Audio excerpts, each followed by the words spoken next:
Põe para você ter a colinha, tá? Sim, o Fábio, você pode colocar aí o Tu como host, co-host, para ele compartilhar o. Sim, já coloquei, Karine. Vou só Obrigada. dar uma confirmada. Aí, Apareceu perfeito. aí? Chegou. Apareceu. Tá bom. É, Meu nome é Ailton Santana, eu estou na cidade de Jacareí e eu ainda não fui para casa. Hoje eu fiquei aqui no trabalho. Onde eu estou é a Rede Novo Tempo de Comunicação. É um centro de mídia da Igreja Adventista, localizado na cidade de Jacareí.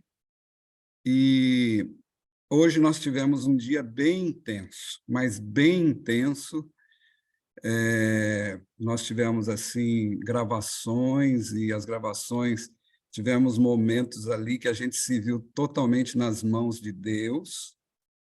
A gente hoje terminou uma série que chama Bom de Bíblia Teen, com garotos aí, meninas de 12 a 16 anos de idade. Foi a final.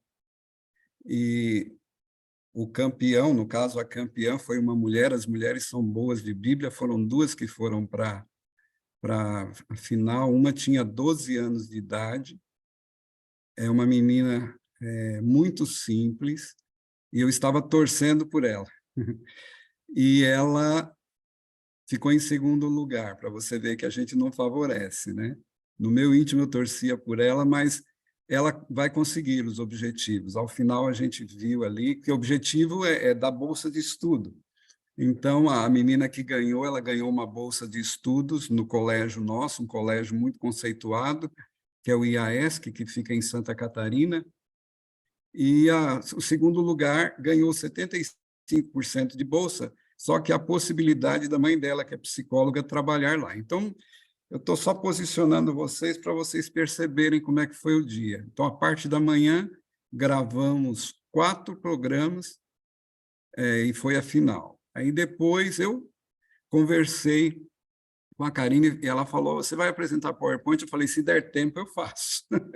E eu fiz aqui meio correndo aqui, até para ser uma colinha nossa, né? O nosso objetivo eu sou produtor de conteúdos para rádio, TV e internet. Trabalho na Novo Tempo. Agora, no dia 17 de março, vamos completar 20 anos aqui. Eu estou tal qual Daniel. Os reis estão passando e eu estou permanecendo, né? E para a honra e glória do Senhor. Eu sou uma pessoa de origem muito simples e humilde, o Fábio sabe, ele conhece meu povo, assim, e eu sempre gostei muito de estudar a Bíblia. E confesso a vocês que a Bíblia é um livro para ser, de fato, estudado. Mas uma coisa, e eu trabalho com a Bíblia, então veja como é interessante você abrir a Bíblia procurando respostas. E hoje o tema é um tema que ele não é tão simples, até porque existem várias interpretações sobre esse tema, isso dentro do cristianismo. E, por incrível que pareça, até dentro da igreja adventista, que é a igreja que eu pertenço. Mas o nosso objetivo é que essa figura aí de Jesus, ele de fato possa entrar e esclarecer tudo que a gente precisa a respeito desse tema. Nós já oramos, mas eu queria fazer uma outra breve oração. Sinto necessidade. Se você puder, ore conosco. Deus Pai Todo-Poderoso, aqui estamos nós, seus filhinhos, para ouvir a sua voz através da sua palavra. E pedimos que, nesse instante, o Senhor se revele a nós de tal maneira que eu não seja um empecilho, mas um instrumento pelo qual o Senhor alcance a todos nós e assim sejamos edificados no estudo, na compreensão da tua pessoa. Nós o suplicamos em nome de Jesus, o teu Filho amado, e pedimos que o Deus Espírito Santo, o autor das Sagradas Escrituras, que ele seja também o seu intérprete. Em nome de Jesus. Amém. Como vocês puderam ver, eu usei aí uma oração em que eu citei 3 indivíduos, 3 pessoas, Deus Pai, Deus Filho e Deus Espírito Santo. Para nós interpretarmos a Bíblia ou entendermos a Bíblia, a gente precisa perceber que ela mesma se explica. Então, nós não precisamos sair da Bíblia para entender a Bíblia. Ela se explica. E ela é um livro simples, uma criança pode entender, acredite. Hoje nós tivemos a prova disso, essas crianças que participaram do Bom de Bíblia. E nós já tivemos participação de crianças assim, né? E também umas pessoas praticamente semi-analfabetas, elas conseguem, eu tenho um exemplo dentro de casa, meu pai já é falecido, mas meu pai tinha o 3º ano primário, incompleto, mas dentro das escrituras ele tinha um conhecimento assim, a ponto de dar estudos bíblicos para pessoas, como eu conheço pessoas tanto pessoas simples como ele, como também humildes, né? Vamos usar a pessoa humilde, né? Como também como pessoas assim. Eu lembro do meu pai dando estudos bíblicos para o Dr. Roberto, que era um advogado. Uma questão aqui bem interessante na interpretação bíblica. Textos simples nos ajudam a compreender textos mais complexos. Guarde isso, a Bíblia se explica e textos simples nos ajudam a entender textos complexos. Até porque a Bíblia, ela não é um livro que contém a palavra de Deus, nós a aceitamos como sendo a palavra de Deus revelada. Então, foram cerca de 40 personagens que foram instrumentos nas mãos de Deus para escrever em estilos diferentes. Então, nós temos livros históricos, nós temos livros proféticos, nós temos livros poéticos, nós temos os evangelhos, que é a história de Cristo, enfim, nós temos livros diversos. E eles estão ligados uns aos outros. E olha que coisa interessante, texto fora do contexto vira um pretexto. Por isso que existem tantas e tantas, eu diria só no cristianismo aí, mais quase 40 mil denominações cristãs. Até mesmo dentro do movimento adventista nós temos, igual eu disse, interpretações, né? Assim, quanto à doutrina da salvação está fechado, mas saindo fora da doutrina da salvação existem determinadas coisas que um pensa de um jeito, outro pensa de outro. Mas a Igreja Adventista, ela tem aquilo que nós chamamos, é um livro, chama Nisto Cremos, né? Eu vou até mostrar aqui, é uma outra versão mais atualizada, mas aqui estão as 28 crenças fundamentais da Igreja. Então, se você quiser saber o que pensam os adventistas, você tem que abrir esse livro, você encontra esse livro na internet, você encontra aí ele tranquilamente e digitado aí, você pode usar, né? Pode ler à vontade. E a doutrina, a crença fundamental número 2, no Nisto Cremos, a primeira é a Bíblia. Logo em seguida já vem essa, que nós encontramos na página 26. Há um só Deus, Pai, Filho e Espírito Santo, na unidade de 3 pessoas coeternas, ou seja, sempre existiram, tanto no passado quanto daqui para frente. Esse é um detalhe bem interessante. Deus é imortal, onipotente, onisciente. Onipotente quer dizer o quê? Que ele tudo pode. Onisciente, que ele tudo sabe. E onipresente. Inclusive, tem um salmo que eu gosto muito, que é o Salmo 139, que ele destaca essas características de Deus. Para onde fugirei da tua face? Se tomar as asas da alva, subir ao alto monte, o Senhor lá está. Se eu for no abismo, o Senhor vai estar lá também. Se eu disser que as trevas vão me encobrir, as trevas para ti são como luz ao meio-dia. Então, é um texto escrito, é um salmo escrito por Davi, que atesta essas características, a onipotência, onisciência e onipresença. Ele é infinito, está além da compreensão humana, mas é conhecido por meio da autorrevelação, que é a Bíblia. Deus é amor, para sempre é digno de culto, adoração e serviço por parte de toda a criação. Eu também vou dividir a nossa meditação em 3 partes.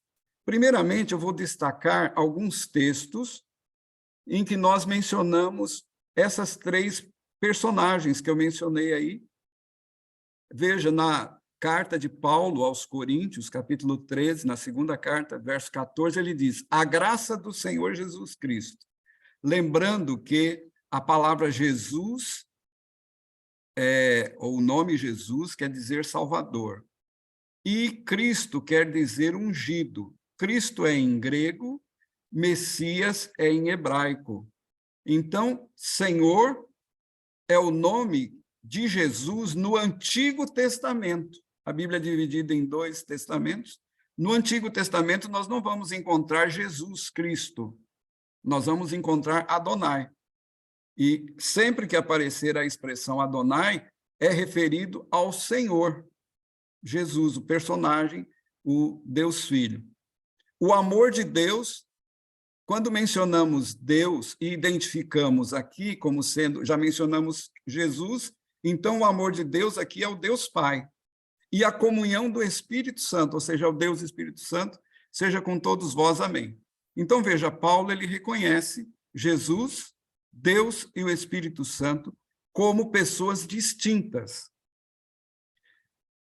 Aqui, continuando na carta aos Hebreus, fala muito mais no sangue de Cristo, Cristo que morreu na cruz, que pelo Espírito eterno, falando do Espírito Santo, a si mesmo se ofereceu sem mácula a Deus, falando que Jesus se ofereceu em sacrifício para pagar o preço dos pecados, né?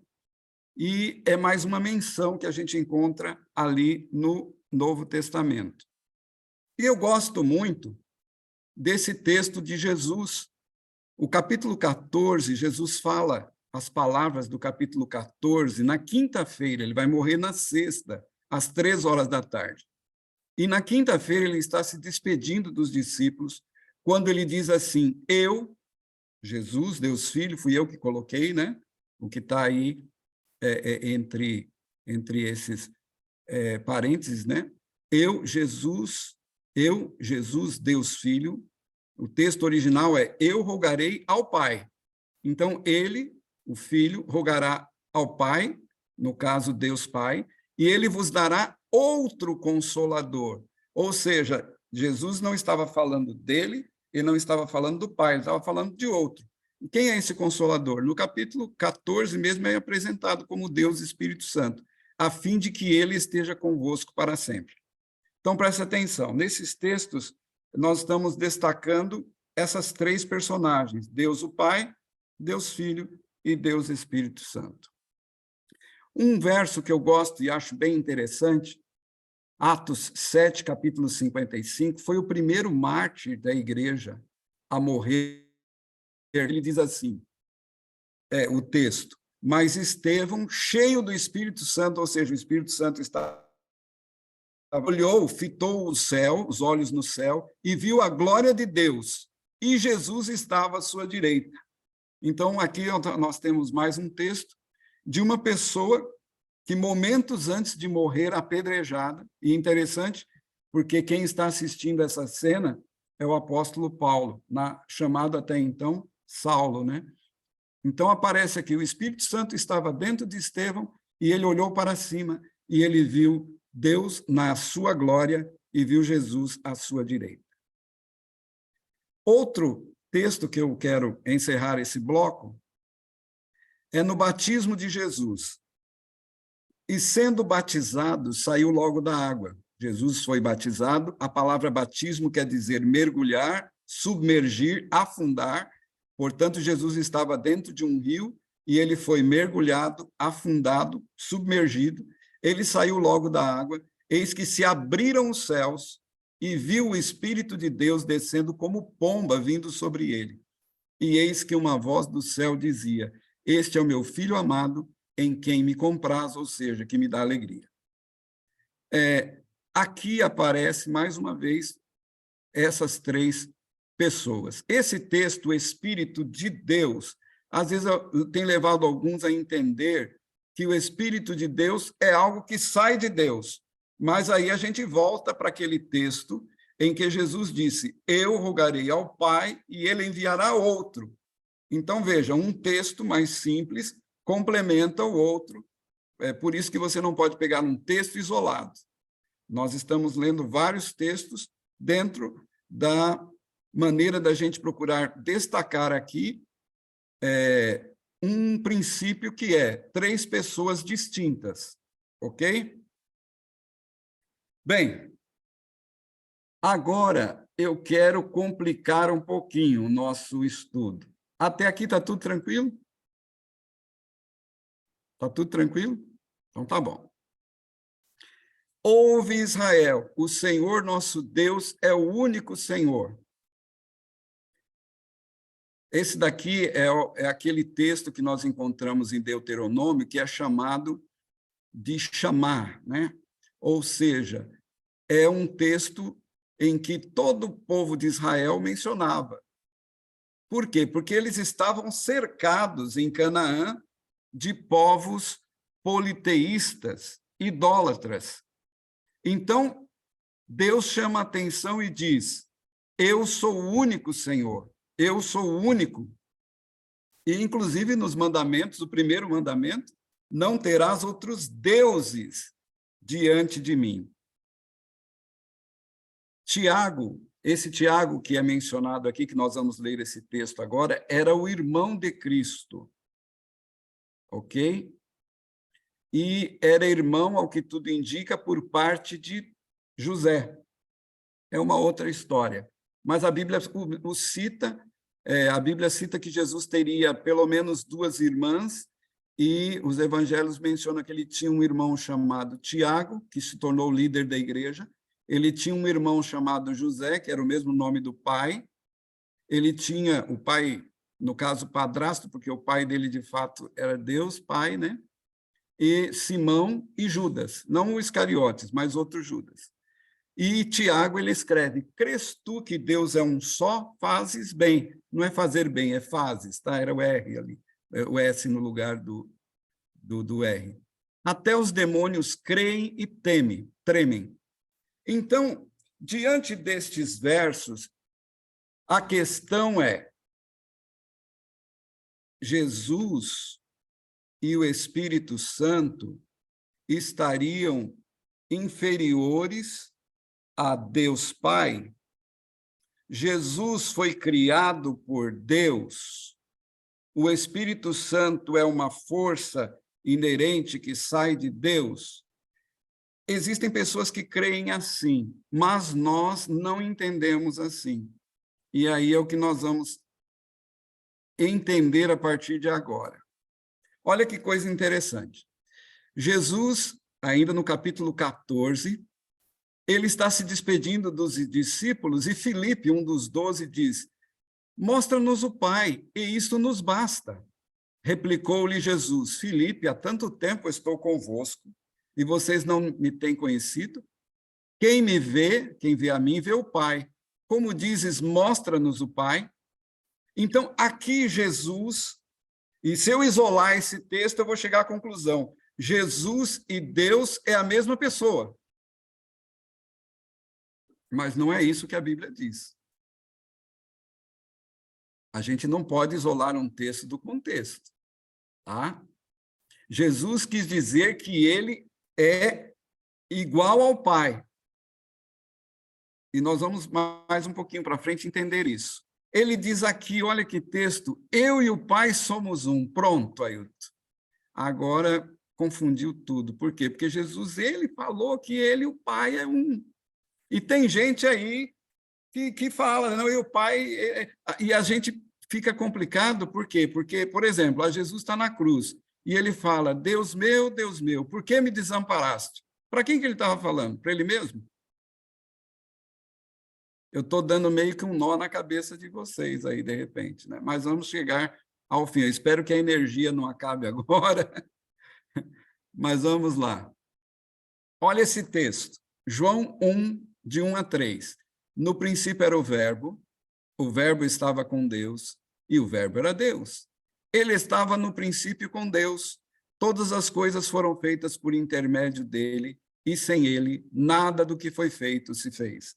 Se nós formos para o verso 14, lá diz, e o Verbo se fez carne e habitou entre nós. Então, identifica claramente o Verbo como sendo Jesus. Então, eu poderia ler, no princípio era Jesus, Jesus estava com Deus, Jesus era Deus, ele estava no princípio com Deus, todas as coisas foram feitas por intermédio dele, e sem ele nada do que foi feito se fez. Agora, falamos de Jesus, vou só apresentar um texto aqui.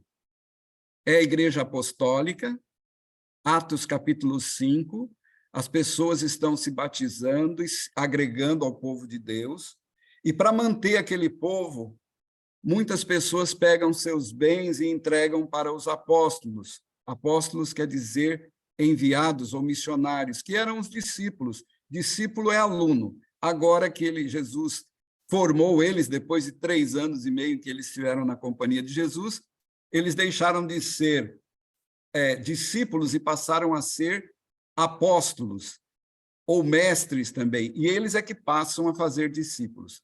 E para manter a igreja primitiva, muitas pessoas doavam seus bens. E tinha um camarada lá, o Ananias, que ele atendeu o apelo, ele falou, eu vou dar a minha propriedade para vocês. Só que quando ele vendeu, eu estou contextualizando para vocês entenderem, quando ele vendeu, ele viu que era uma quantidade muito grande, e ele e a esposa falaram, olha, eles não sabem por quanto nós vendemos, vamos separar um pouco para nós e vamos dar o outro para os apóstolos. Quando ele chega para fazer a entrega, vai ele na frente, Pedro olha para ele e a Bíblia diz que Pedro disse para ele, Ananias, por que encheu Satanás o teu coração para que mentisses ao Espírito Santo, reservando parte do vosso campo, não mentiste aos homens, mas a Deus. Veja que Pedro aqui, ele coloca o Espírito Santo também como sendo Deus. E aí fica, se o Espírito Santo é Deus, se Jesus é Deus, se o Pai é Deus, e só pode ter um, como é que a gente organiza isso? Como é que a gente adora a deuses ou nós adoramos a um Deus? É uma perguntinha. E aí a gente precisa do Deus Espírito Santo representado aqui para entender isso. Vamos lá.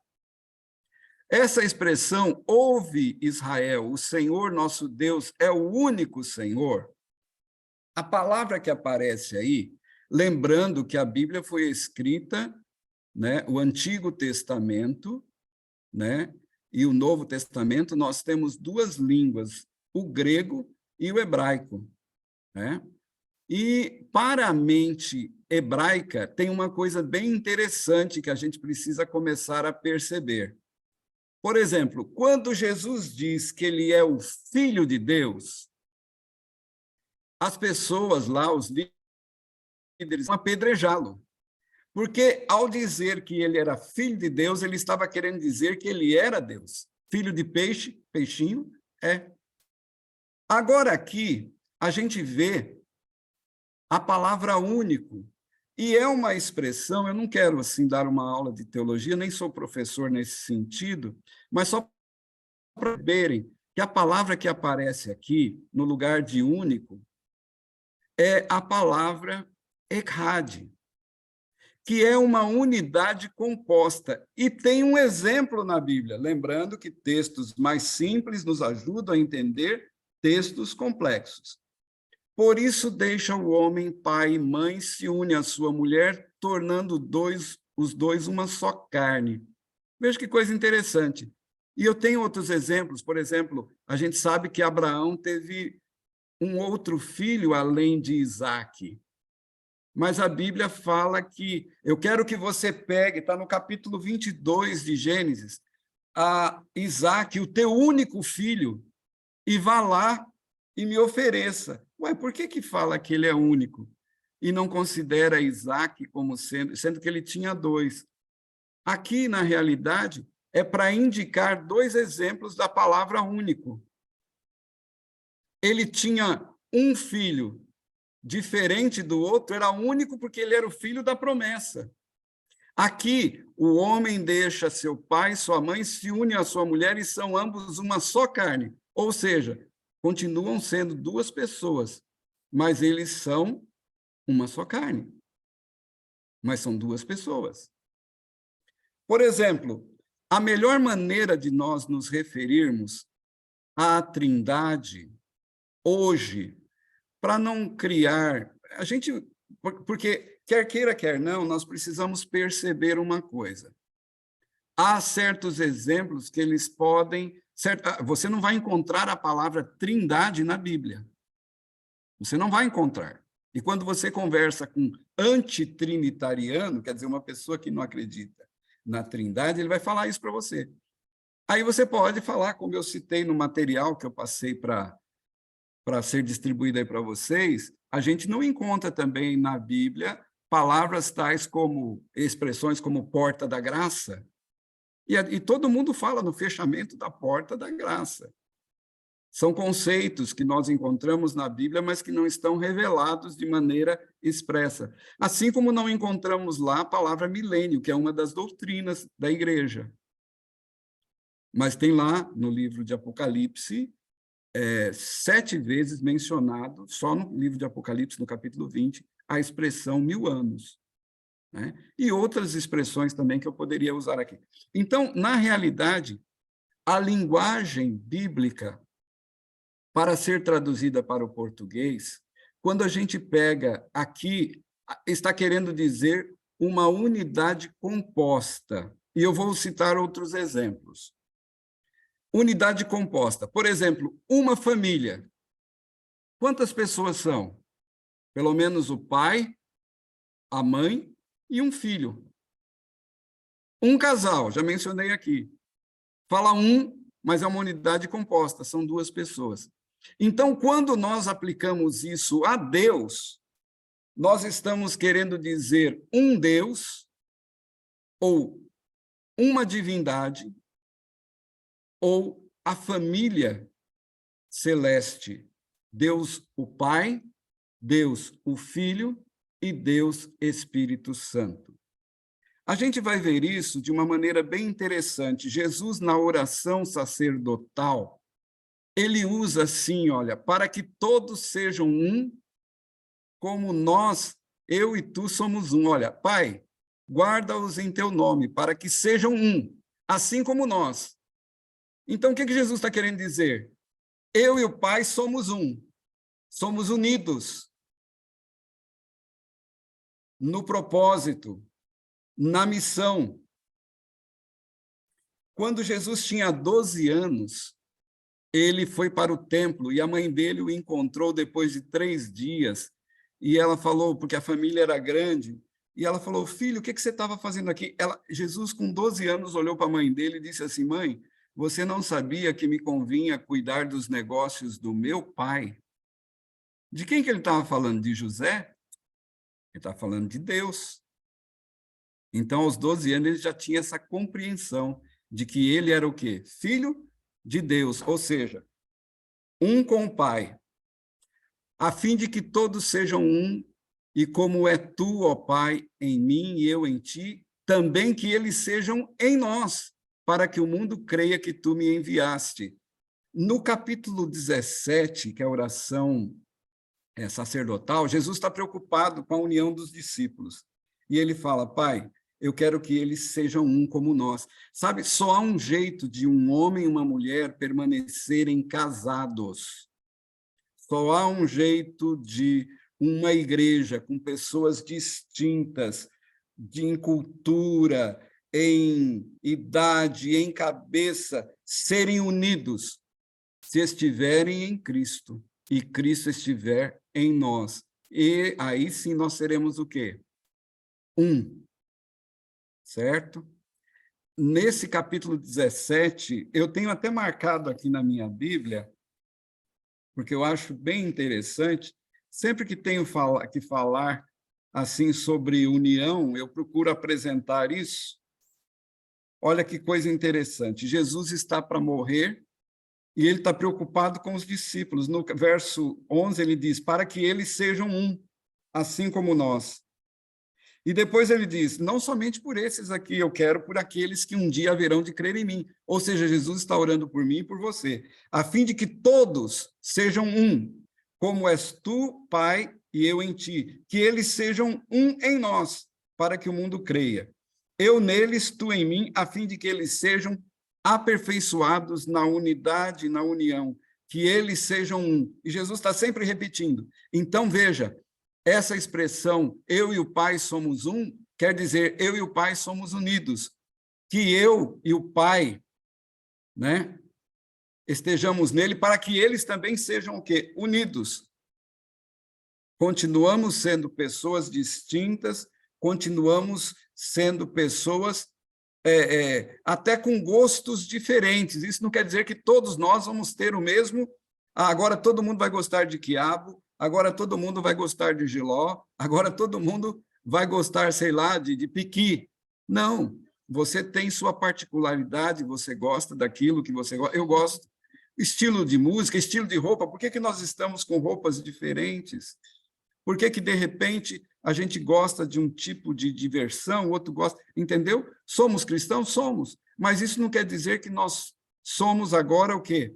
Tudo assim, tudo igualzinho. Não, nós temos a nossa diversidade, mas na diversidade a gente é unido. Olha que coisa interessante. No final aqui, Jesus diz, olha, ide fazeis discípulos, ensinando todas as coisas que eu vos tenho ensinado, batizando-os em nome do Pai, do Filho e do Espírito Santo. E eu vou concluindo e depois nós vamos dialogar um pouco. Por que que o batismo tem que ser em nome do Pai, do Filho e do Espírito Santo? Porque a salvação é um dom de Deus o Pai. Mas quem morreu na cruz foi Deus Filho. Mas quem nos convence do pecado, da justiça e do juízo? O Espírito Santo. Quando a gente ora, Jesus disse que nós deveríamos orar, Pai nosso que estás no céu. Mas que nós deveríamos pedir em nome de Jesus.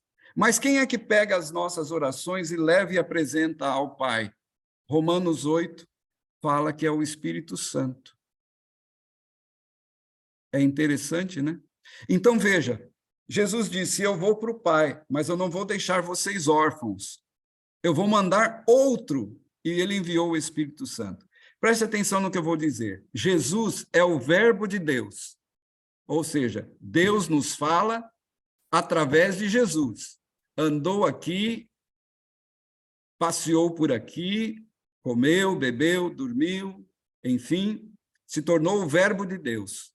Deus falava através de Jesus. Quando ele subiu, ele falou, eu vou enviar alguém que dê testemunho de mim. Então, nós podemos dizer que o Espírito Santo ele é o verbo de Jesus. Ele que nos leva a compreender quem é Jesus. E aí a gente vai percebendo. Eles têm funções distintas, mas eles têm as mesmas características. São eternos. Uma das características que mais me chama a atenção na Bíblia é quando diz que Deus é amor. Eu pergunto, Deus é amor. Aquele que não ama não conhece a Deus, porque Deus é amor. Primeira carta de João, capítulo 4, verso 8. Como é que Deus poderia ser amor se ele fosse um só, isoladão assim, entendeu? Então a gente começa a perceber que ele tem já aí pede que ele esteja com alguém. E a gente tem vários exemplos. Quando vai criar o homem, a gente vê lá, eu não mencionei, mas é dito assim, disse Deus, façamos o homem conforme a nossa imagem, conforme a nossa semelhança. Ele estava falando com quem? Lembrando que em João, capítulo 1, versos de 1 a 3, ali é mencionado que o Criador de todas as coisas é Jesus, o Verbo. Então diz, no princípio criou Deus. A palavra Deus que aparece ali não é ele, que seria El, é Elohim, que é essa unidade composta. Então, ali está unido o Pai, o Filho e o Espírito Santo.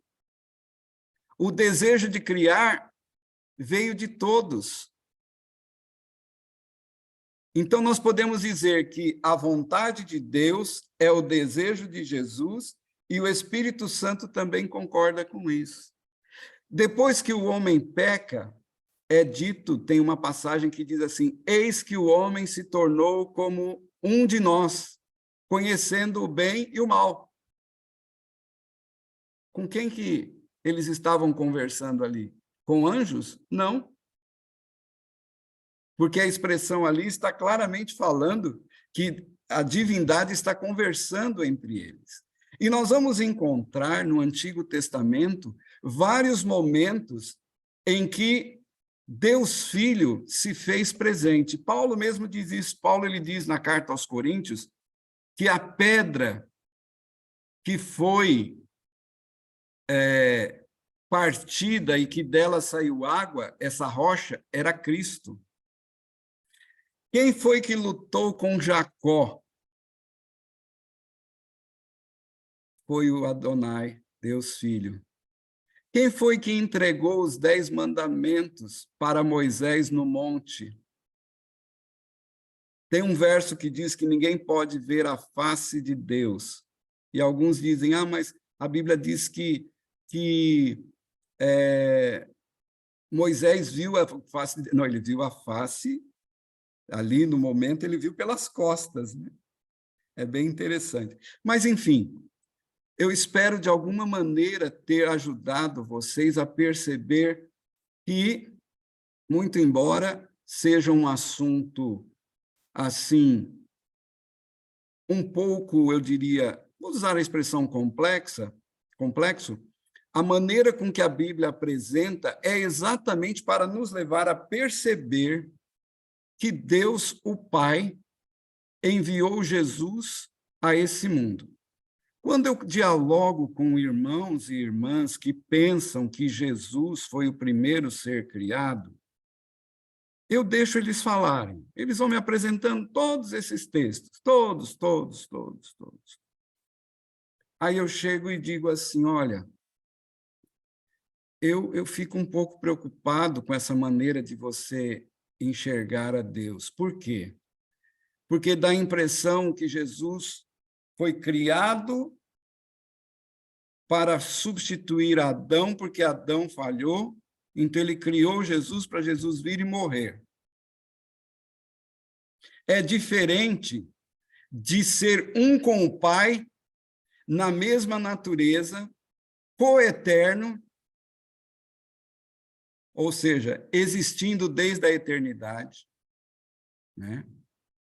E, de repente, eles se separam. E a missão de Jesus é bem interessante. Ele passa a se chamar Jesus quando ele nasce de Maria. Mas preste atenção. Eu perdi um filho em 2021, em casa, 36 anos. Me deixou uma netinha linda, 3 anos e meio. Johan, o nome dele. Irmãos, se alguém me dissesse assim, olha, você tem outro filho, vocês têm outro, era o que me dá mais alegria, era o que me dava mais alegria, era o que resolvia tudo, era o que dava banho na filha, era o que fazia comida para a filha, era o que brincava, era o maior, para ele não tinha crise, sempre alegre, o sorriso. Eu tenho o Theo, eu tenho a Bárbara, mas eles são diferentes. São diferentes. Entendeu? Filho não tem como substituir.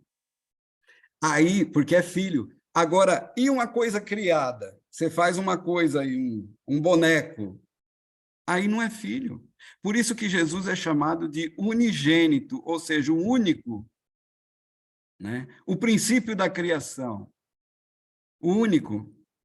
Aí, se ele tem a mesma característica do Pai, eterno, onisciente, onipresente, onipotente, está cheio de exemplos na Bíblia que destacam isso em Jesus, aí eu posso perceber, opa, realmente houve uma união.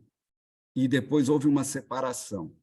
E aí eu percebo, Deus sofreu.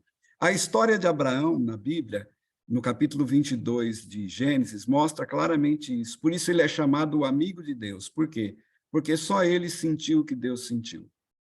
Porque a Bíblia diz que no seu íntimo Abraão matou Isaque, porque ele levantou a mão e ele ia desferir o golpe. Então, a intenção dele era matar, a pedido de Deus. E Deus fala, não, Abraão, não faça isso. Agora eu sei que você não me negou o seu filho, o seu único filho. Aí passam quase 2000 anos e um dia é Deus que está nessa situação. É ele que vê um filho subir o monte, carregar um madeiro, ser pregado numa cruz. E acho interessante porque quando Jesus ressuscita, o anjo Gabriel diz, Jesus, teu pai te chama. Olha que coisa bonita. Era um com Deus. Não era uma coisa criada para ter um propósito. Era um com Deus. Bem, eu acho que falei demais e eu quero ouvir vocês e quem sabe, se tiver condições, a gente discutir alguma coisa que de repente não ficou claro. Peço perdão dentro da minha limitação. Que Deus abençoe vocês. E obrigado pela paciência. Alguém tem alguma pergunta aí? Alguém quer fazer algum comentário? Eu vou começar porque eles estão tímidos. Não, pois não. Algumas perguntas que já fizeram aqui. Por que a gente ora em nome de Jesus? E se a gente pode orar, por exemplo, no nome do Espírito Santo? Uhum. Eu vou responder sempre que possível com a Bíblia, ok? Uhum. Porque aí passa a não ser resposta minha, mas de Deus através da sua palavra. 1,17. Tiago 1,17. Toda boa dádiva e todo dom perfeito estão lá do alto, descendo do Pai das luzes, em quem não pode haver variação ou sombra de mudança. Então, as bênçãos nos são concedidas através de Deus Pai. E Jesus disse, portanto, vós orareis assim, Pai nosso que estás no céu. Né? E Jesus disse que nós deveríamos orar a Deus em seu nome, no sentido, nós não somos dignos nem merecedores. Os méritos são sempre de Cristo. Ok? Eu não posso dizer assim, Senhor, eu vou te pedir isso, porque eu fiz isso e mereço isso. Aí passa a ser o quê? Passa a ser por mérito. E mérito, que mérito eu tenho para pedir alguma coisa? Eu tenho, sim, os méritos de Cristo.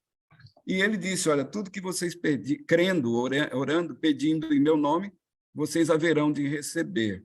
Esse crendo em meu nome, orando em nome de Jesus, orar em nome de Jesus quer dizer não só mencionar o nome de Jesus, mas de alguma maneira também você procurar ser como Cristo, né? Fazer como Cristo. E o que Cristo disse lá no horto? Pai, se possível, passa de mim esse cálice sem que eu beba. Todavia, não seja como eu quero, mas como tu queres. E a nossa oração deve ser assim, Senhor, seja feita a tua vontade. Jesus disse isso, seja feita a tua vontade assim na terra como no céu. Então, as bênçãos, quem doa as bênçãos é Deus. Quem concede perdão é Deus, Pai. Certo? Ele que perdoa. Né? E quando nós pedimos em nome de Jesus, mas quem concede é Deus Pai. Mas o texto que eu mencionei, quem pega as nossas orações, e mesmo as orações, sabe aquelas orações assim, meio complicadinhas, o Espírito Santo ainda pega e fala, Senhor, ele nem orar sabe, mas tem compaixão dele, olha, ele só está pedindo coisa. Por que ele não pede paz? Por que ele não pede amor? Por que ele não pede sabedoria? Por que ele não busca sabedoria? Então, tenha compaixão dele. Então, Jesus, ele, de alguma maneira, a gente vê ele nos ensinando a orar, né? As orações de Jesus são, de alguma maneira, para nos ensinar também. Agora, olha que coisa interessante. Jesus disse assim, olha, Eu gosto desse texto aqui. Quando os discípulos pedem para ensinar a orar, Jesus diz assim, olha, capítulo 11 de Lucas, Jesus diz assim: qual é o pai que, se o filho pedir pão, vai lhe dar uma pedra? Ou se o filho pedir um peixe, vai dar uma cobra? Ou se o filho pedir um ovo, vai lhe dar um escorpião? Eu estou lendo Lucas 11, dos versos 11 em diante. Por isso eu vos digo, se vós que sois maus sabeis dar boas dádivas aos vossos filhos, quanto mais o Pai Celestial dará o Espírito Santo àqueles que lhe o pedirem. Olha que coisa interessante. Jesus diz que nós deveríamos buscar e pedir o quê? Pelo batismo diário do Espírito Santo. Então, mais um exemplo de que nós oramos a Deus, o Pai, pelos méritos de Cristo. E nós podemos pedir o batismo do Espírito Santo, ou seja, que Deus nos dê condições de nós... o Espírito Santo, que é um outro assunto que eu acho que, de repente, vocês poderiam estudar, que eu naquele material que eu enviei, tem lá alguma coisa, né? É ele que nos convence, é ele que dá dons, é ele que nos ensina, nos faz lembrar aquilo que a gente estuda, né, dentro da palavra de Deus. Não sei se respondi, mas está aí. Alguém tem mais alguma pergunta? Alguma coisa que ficou na Eu cabeça? tenho, Cá. Pode falar, Jane. Eu tô no carro, tá? Por isso que eu tô escura aqui. Está na penumbra. Tô. É o seguinte, se tá muito claro aí que a Trindade é o Pai, o Filho e o Espírito Santo, e o sinal da cruz, não, quando a gente faz na Igreja Católica, em nome do Pai, do Filho e do Espírito Santo, por que nas outras igrejas não faz? Ou não sei se é considerado incorreto ou correto, enfim. O porquê nas outras religiões não se faz, nas religiões, lógico, cristãs, visto que você invoca aí o Pai, o Filho e o Espírito Santo. Eu diria para você, Érica, né? Jane e Érica. Jane e Érica, tá. Eu diria que nós não fazemos exatamente porque não está na Bíblia. Entendeu? Entendi.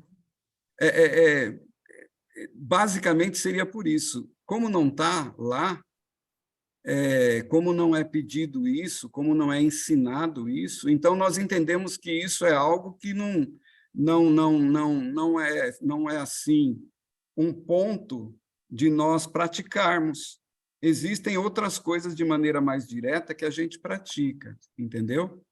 E até porque, eu diria assim, até que ponto a gente está fazendo isso de maneira mecânica ou de maneira, eu diria assim, aí entra na questão não de julgar, mas na questão de repente, a pessoa passou na frente de uma igreja, ele faz aquilo, né? Opa, foi respeito.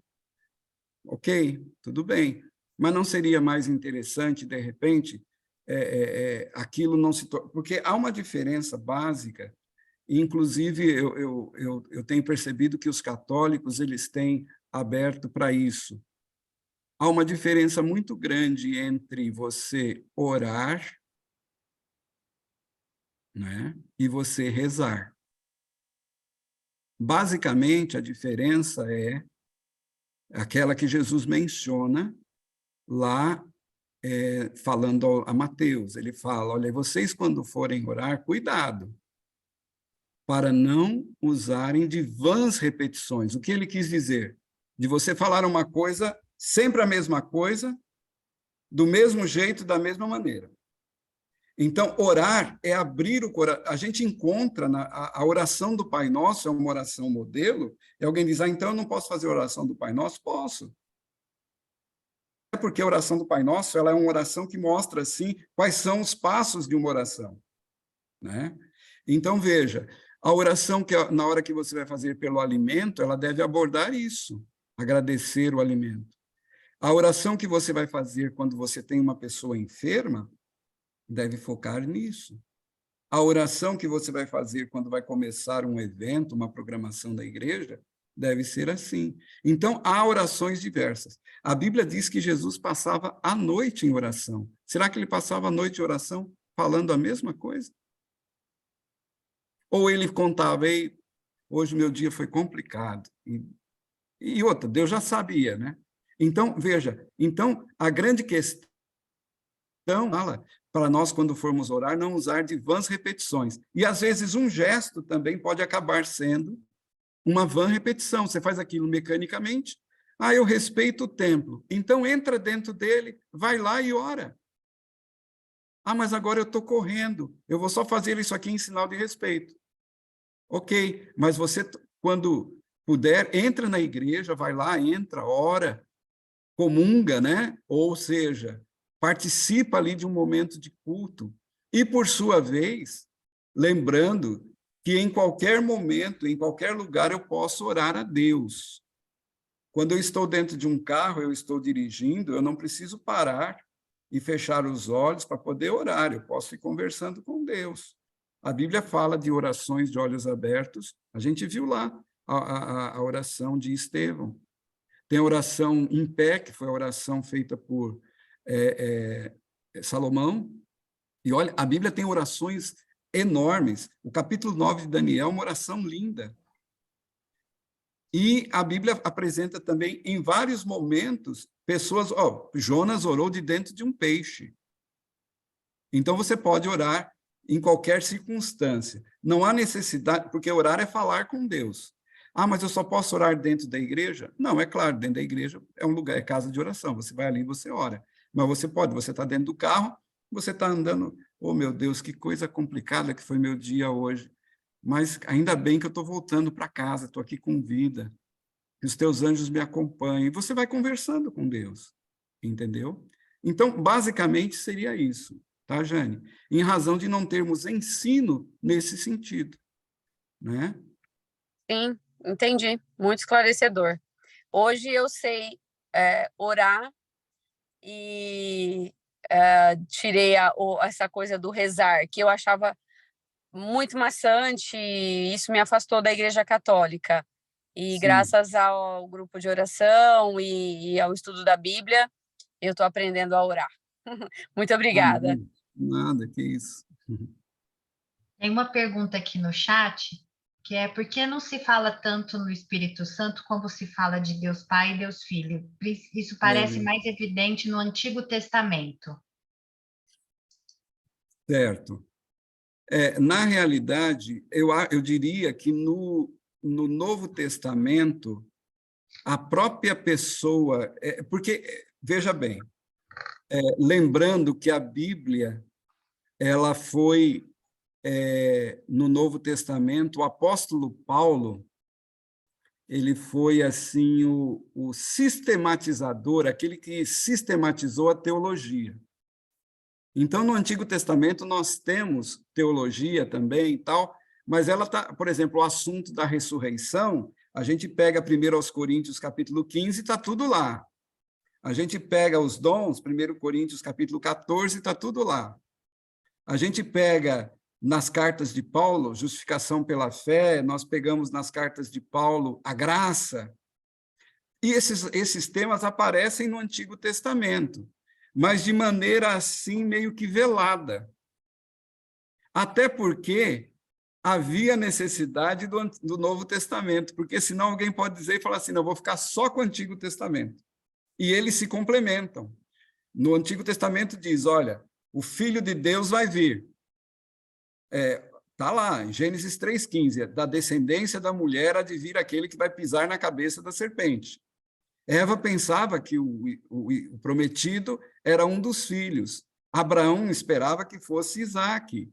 A mãe de Moisés esperava que fosse Moisés. Então, cada um esperando o nascimento do Messias. Quando o Messias vem, a Bíblia fala, veio para que era seus e os seus não receberam. Por quê? Porque eles não estavam entendendo. Você imagina, vem gente do Oriente para ver o menino que nasceu rei dos judeus. E os judeus, cadê eles? Eles vão para o templo lá e não encontram ninguém. Eles vão para o palácio. Um rei mora num palácio. E o rei fala, ué, tinha alguma coisa aí dizendo que uma estrela aí? Tinha sim, está lá. Ah, então agora... Veja, isso quer dizer o quê? Que estava todo mundo olhando para baixo, só os os sábios do Oriente estavam olhando para cima e perceberam esse sinal. Então, de alguma maneira, o Espírito Santo, eu diria, ele não é o ator principal.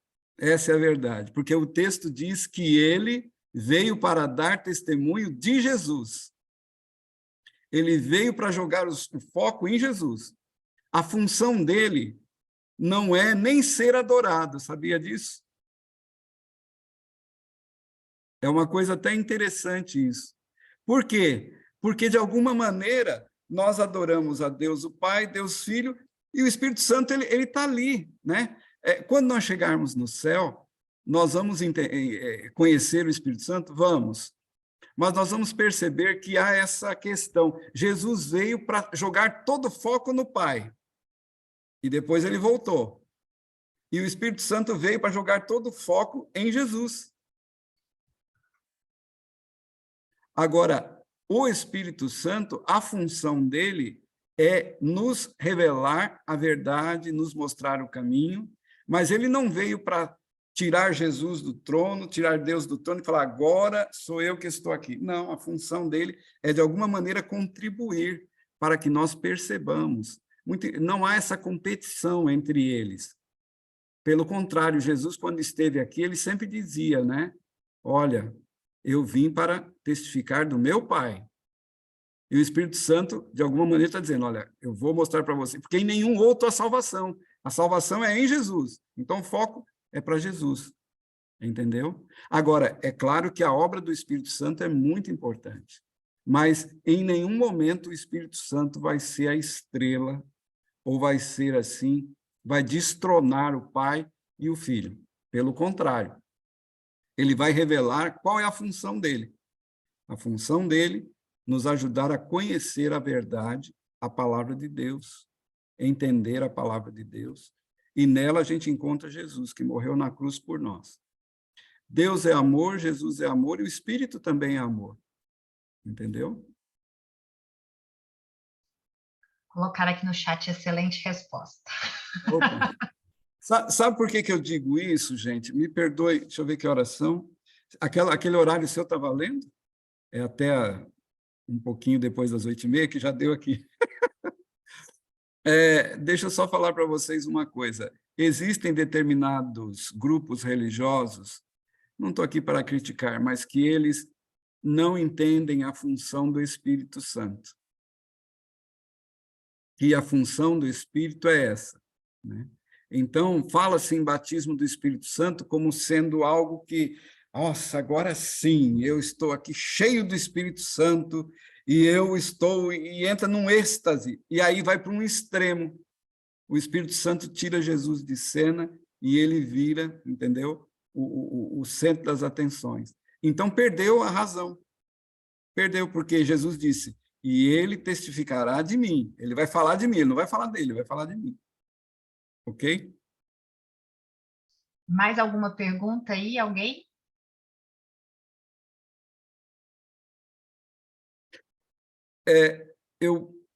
Enquanto vocês vão pensando aí, deixa eu dar um subsídiozinho para vocês. Por que é importante a gente entender? De repente você vai falar assim, nossa, e quem acha que Jesus é Deus? Porque você vai encontrar na internet aí. Eu, um dia desse, peguei um Uber e o rapaz falou, olha, pois para mim Jesus é Deus. E eu falei assim, quando ele veio aqui, nasceu de Maria, o céu ficou vazio? Ficou. E quando ele na cruz falava, Deus meu, por que me desamparaste? Ele estava falando com quem? Ele estava falando com ele mesmo. E ele foi falando assim, foi falando. E aí eu cheguei e falei assim, os textos que você usa, quais são? Aí ele foi mostrando para mim, todos esses que eu mencionei. Então, aí eu cheguei e falei assim, então ele, quando morreu na cruz, ele não morreu. Aí ele falou assim, como assim? Eu falei, ele não morreu. Porque se ele tivesse morrido, quem iria ressuscitá-lo?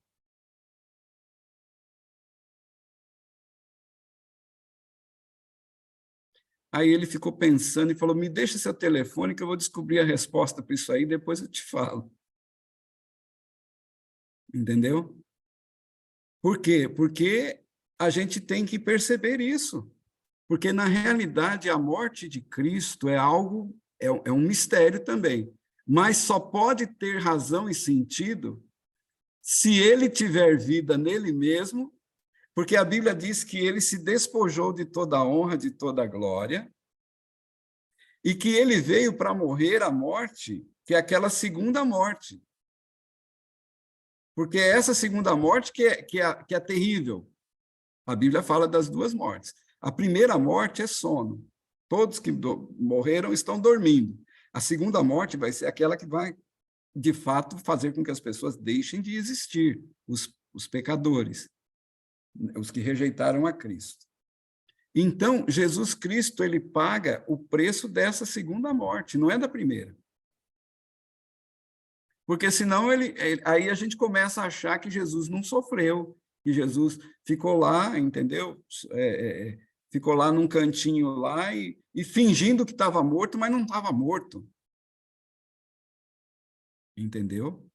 E a Bíblia diz que o salário do pecado é a morte. Jesus não pecou, ele não deveria morrer. Só que ele assumiu o pecado de todos nós. E lembrando que ele morreu no lugar de um bandido, de um criminoso. Ele morreu no lugar de Barrabás. E ele morreu no centro, ou seja, ele foi considerado dos três o pior. E quando ele diz, Pai, nas tuas mãos entrego o meu espírito, opa, tinha que ter alguém ouvindo lá. Deus meu, por que me desamparaste? Então, é nesse sentido que a gente precisa pedir a Deus, falar, Senhor, revela para mim o que está acontecendo aqui, para eu poder entender isso aqui. Então, quando a gente entende, quem está morrendo ali é aquele que era um com o Pai desde a eternidade. É aquele que falou assim, chegou o momento, eu vou lá embaixo, mas eu vou voltar. E a Bíblia apresenta em diversos momentos ali questões bem interessantes. Por exemplo, alguns dizem, Jesus não podia pecar porque ele é Deus. Mas a Bíblia diz que ele foi tentado em todas as coisas. Ele só podia ser tentado se ele fosse o quê? Humano. Entendeu? E aí que nós entendemos, Jesus, humano, foi tentado. E a tentação dele foi tão cruel, numa proporção assim, que a gente vê lá, né? Satanás fala para ele, se tu és o filho de Deus, transforma essas pedras em pães. Eu não tenho poder para fazer isso. Certas coisas não são tentação para mim. Por exemplo, pode trazer um caminhão de maconha aqui, que aquilo ali para mim não vai representar nada. Eu nunca usei, para mim não é tentação. Cerveja, não é tentação isso para mim. Agora, para Jesus, se analisa. Ele era Deus. Ele podia transformar pedras em pães. Mas ele falou assim, olha, nem só de pão viverá o homem, mas só da palavra que sai da boca de Deus. Que Deus? Deus o Pai. Então, é algo assim bem interessante, né? Essa questão da humanidade de Jesus. E, por sua vez, me chama a atenção, porque vocês vão perceber que Jesus, ele é batizado, mergulhado nas águas, e a Bíblia diz que ele foi batizado no Espírito também, ou seja, o Espírito Santo desceu sobre ele. Então, o Espírito Santo estava ali com ele. Quem revelava a Jesus todas as coisas que ia acontecer era o Espírito Santo. Tanto é verdade que tem uma coisa bem legal, que tem uma pergunta aqui, por que quando morremos ficamos dormindo? Deixa eu só concluir aqui. Quando Jesus ele veio a esse mundo, tudo que ele fez, pessoas fizeram. Jesus multiplicou pão, a Bíblia diz que Eliseu multiplicou pão, a Bíblia diz que Elias também multiplicou azeite e pão. Jesus ressuscitou pessoas pelo poder de Deus, a Bíblia diz que Eliseu ressuscitou, a Bíblia diz que Elias ressuscitou, né? Jesus olhou para cima, assim, e falou para a mulher na beira do poço, ali contou, vai lá e busca seu marido, e ela falou, eu não tenho marido, e ele falou, você teve 5 e o que tem não é seu. Ela falou, opa, você é profeta. Ele falou, não, eu sou o filho de Deus. Ele se identificou ali como Messias. Então, veja, e a gente vê, por exemplo, a gente viu lá, quem que revelou para Pedro que o cara tinha escondido o dinheiro da venda do terreno? O Espírito Santo. Quem ensinou, quem falou para Eliseu? Eliseu curou um general de lepra. E o cara quis pagar para ele, ele não quis. Mas um servo de Eliseu foi atrás do cara e falou, ei, aquele ouro que você ia dar para o meu chefe, aquelas roupas, é porque tem umas pessoas lá que estão precisando, uns profetas lá, não tem como você dar um... Ele mandou que eu viesse aqui pegar um pouco para ajudar essas pessoas. Ele voltou e escondeu isso. Quando ele chegou na frente do profeta, o profeta olhou para ele e falou, Geazi, de onde você está vindo? Eu estava ali. Você foi atrás do homem pedir as coisas e a lepra que tinha nele vai ficar em você. Então, a gente vê que tudo que Jesus fez, ele fez pelo poder do Espírito Santo e outras pessoas fizeram. Né? O machado sobre a água, Jesus andou sobre a água. Então, tem várias similaridades. Quando morremos, ficamos dormindo. A morte, segundo a Bíblia, a primeira morte, ela é um sono profundo sem sonhos. A Bíblia diz que os vivos sabem que hão de morrer, mas os mortos não sabem de coisa nenhuma. Para onde eles vão, não há sonho, não há projeto, não há amor, não há ódio, certo?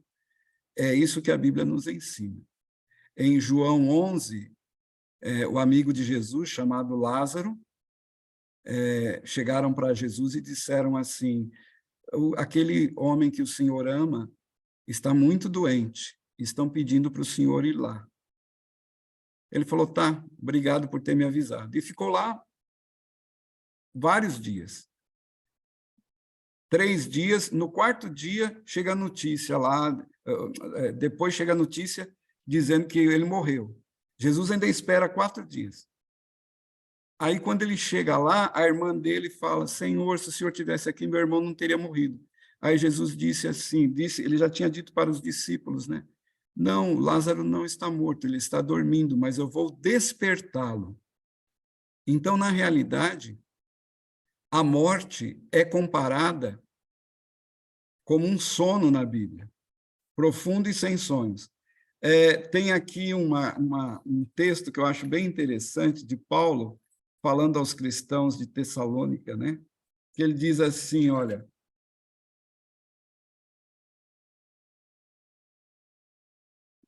verso 13. Não quero, porém, irmãos, que sejais ignorantes com respeito aos que dormem, para que não vos entristeceis como os demais que não têm esperança. Então, Jesus disse que a morte é um sono, Paulo vem e confirma, fala, a primeira morte é um sono. Por quê? A segunda morte é essa que vai ser morte de fato, porque essa daí as pessoas deixarão de existir. Ok? Quando alguém morre, ele fica dentro de uma sepultura, ou mesmo que seja, ele está num estado de total inconsciência. Certo? Professor, e quando que despertam? Quando Jesus voltar. É isso que diz aqui, olha. Capítulo 4, verso 16. Porque o Senhor, dada a sua ordem, e ouvido a voz do arcanjo, e ressoada a trombeta de Deus, descerá do céu, e os mortos em Cristo ressuscitarão. É nesse momento. Só vai ressuscitar quando Jesus voltar. Todas as pessoas que morrem, esse é um ponto interessante, eles são sepultados e lá estão, aguardando a volta de Cristo. E Paulo ele ainda fala assim, olha, os mortos, depois nós, os vivos, os que ficarmos, seremos arrebatados juntamente com eles, entre as nuvens, e encontraremos com o Senhor nos ares. E Paulo ainda disse algo bem interessante. Aqui ele diz assim: se cremos que Jesus morreu e ressuscitou, assim também Deus, mediante Jesus, trará em sua companhia os que dormem.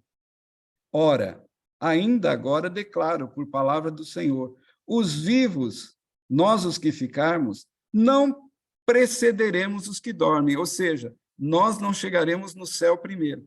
No céu nós vamos chegar todo mundo junto. É isso que a Bíblia nos ensina. Todos nós chegaremos no céu juntos. Ninguém vai primeiro e ninguém vai por último. Nós chegaremos juntos. É essa o ensino da palavra de Deus. A Bíblia, quando vocês forem estudar o assunto da morte, é algo bem interessante, porque não faria sentido as pessoas irem para o céu, ou o purgatório, ou o inferno, já agora. Só para encerrar esse assunto da morte e ajudá-los um pouquinho. Quando alguém morre, se ele foi bom, alguns dizem que ele vai imediatamente para o céu. Se ele foi mais ou menos, dependendo da quantidade de intercessão que se fizer, ele vai para o purgatório e vai depender. Ou seja, coloca a salvação da pessoa sob minha responsabilidade. Deixa de ser da responsabilidade da pessoa e passa a ser minha. É um pouco estranho. A gente não encontra isso na Bíblia. E eu vou pela Bíblia. E há aqueles que falam, não, depois da morte, imediatamente já vai para o inferno. Eu pergunto, se existe inferno e tem gente lá sendo torturada nesse instante, e se o diabo mora lá, o diabo é mais feliz que essas pessoas. Por quê? Porque o diabo entra no inferno, sai, vem dar umas voltas aqui, depois ele volta para o inferno, vê como é que está a coisa lá, depois ele volta, porque ele vai trabalhar aqui, vai tentar aqui. E esse camarada que eu mencionei aí, o Lázaro, ele devia ter ficado muito bravo com Jesus. Porque ele falou, Senhor, eu sou amigo seu, por que você fez isso comigo? Eu estava lá no céu, numa boa, e o Senhor me trouxe de volta para esse mundo, para eu novamente ter que trabalhar, levantar cedo, sofrer, e ficar doente e morrer de novo, para depois. E a Bíblia não diz que isso aconteceu, a Bíblia diz que quando ele voltou, ele foi desatado, e ele passou ali a ficar com as irmãs, e pronto. Ou seja, ele não falou de uma experiência pós-morte, né? Pelo contrário, ele ficou na sepultura.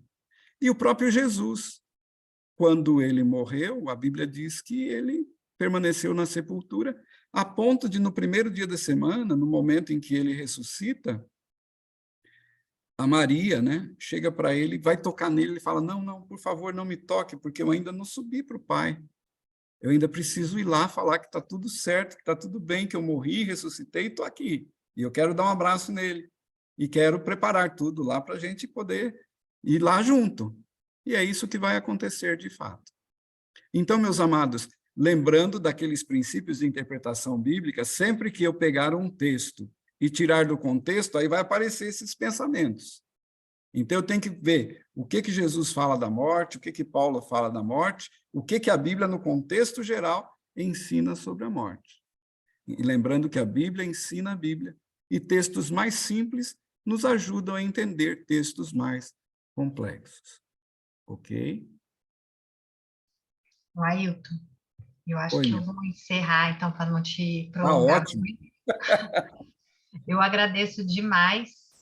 Eu não sei se Sim. alguém quer fazer uma última pergunta, se tem alguma que falta, assim, que senão não vai dormir à noite. Karine, eu anotei uma dos outros estudos que o pessoal fez, mas é bem rapidinho, o Ailton. A pergunta foi, mas Deus, né, supremo, poderoso, onipresente, onipotente, ele pode estar entre nós? Jesus disse que sim, né? No sentido de que, através do Espírito Santo. Jesus disse em Mateus, capítulo 28, verso 20, né? Depois dele falar aí Tal, ele diz, eis que estou convosco todos os dias, até a consumação do século. Então, como ele se representar? E outra, ele não é onipresente? Então, ele está, né? Ele está em todos os lugares, ao mesmo tempo. E a Bíblia fala, né? Para onde fugirei da tua face? Não tem como fugir de Deus. Se eu tomar... Então, nós temos a presença do representante dele direto. Olha, em nós, dentro de nós, o Espírito, e os olhos do Senhor diz que passeiam por toda a terra. Tem uma coisa que eu acho interessante, tem um versinho da Bíblia, Fábio, desculpa, essa daqui é para mim e para você, tá? A Bíblia diz que, quanto ao mais, Mateus 10:30, até os fios de cabelo da sua cabeça estão todos contados. Ou seja, tudo que acontece com você, Deus sabe, e Ele está aí, não só presente, mas acompanhando, né? E a obra de Cristo também, que Ele realiza hoje, é uma obra fantástica, né? Então, Ele, é claro, é um ser espiritual, portanto, Ele está presente, Ele está acompanhando, né? Bem, eu agradeço demais, Ailton. Acho que foi muito bom para mim, aprendi horrores. Acho que todo mundo também. Para A todos gente, nós. para todos nós, foi um curso. Escrevi toda a sua aula e vai. Vou rever a gravação depois. Acho que é conteúdo para a gente rever também mais para frente, né? Tá bom. E assim, para acalmar o coração, né? Acho que esse assunto da morte pode ser um dos nossos assuntos especiais também, né? Em algum momento. E a gente, no dia 22 de março, o pastor Marcelo Rezende vai falar sobre o Espírito Santo. Foi uma sugestão da Ailton, e acho que a gente já antecipando isso, já percebeu a necessidade, e o pastor Marcelo Rezende vai falar no dia 22 para a gente. E eu espero, agradeço aqui, né? Espero que o Ailton possa participar eventualmente aí no futuro. A gente vai dar um sossego para você. Mas se a gente tiver alguma dúvida muito periclitante, a gente pede ajuda aos universitários. Me avisa antes para eu me preparar. Qualquer coisa eu chamo o Leandro, que ele que é o na mira da verdade. Já traz o Leandro. Boa, boa. O Leandro é bom, gente. O Leandro é É. outro fera. Esse é um cérebro... É o meu sonho de consumo, o processador que ele tem no cérebro. Gente, eu vou finalizar. Agradeço muito, viu, a participação. Agradeço demais, Ailton. Que Deus abençoe muito sua vida, viu? Amém, Obrigada amém. por Obrigado. dedicar Deus aqui seja para a louvado. gente. E eu queria perguntar para o Fábio se ele podia fazer uma oração final para a gente, Fábio. Claro, por favor. Vamos orar? Nosso Deus, nosso Pai, nós elevamos a Ti, Senhor, a nossa oração de gratidão. Imensamente gratos pela revelação da Tua palavra, que temos a possibilidade de compreender temas que, se não fosse a Tua autorrevelação, nós não poderíamos compreender, e principalmente entender o Teu amor, o Teu cuidado, o Teu interesse por cada um de nós. Pedimos, Senhor, uma bênção especial sobre o Ailton. Nós não podemos pagá-lo, retribuí-lo, mas Tu podes. Que a sua vida, o seu ministério, a sua família, receba as bênçãos de Ti por onde quer que eles vão, levando o Teu nome. Quanto a nós, pedimos que nos ajudes a crescermos dia a dia no conhecimento da Tua palavra e que ela possa gerar as transformações necessárias dos nossos corações. Essas bênçãos te pedimos e te agradecemos, por amor de Jesus. Amém. Amém. Amém. Ailton, quando vier em São Carlos de novo, dá uma avisada para mim, por favor, porque olha, o pessoal vai querer te conhecer e te abraçar. A gente vai na sua casa te abraçar. Ah, sim. Eu recebi um convite para ir para o carnaval aí, mas eu não sei. Vai depender do meu trabalho aqui se eu vou ter condições. Mas aí é para ir lá no acampamento, né? É para estar lá com o pessoal. Mas como eu tenho lá minha mãe, eu vou com muita frequência. Tenho ido pelo menos uma vez por mês, eu vou a São Carlos, tá bom? A gente se fala.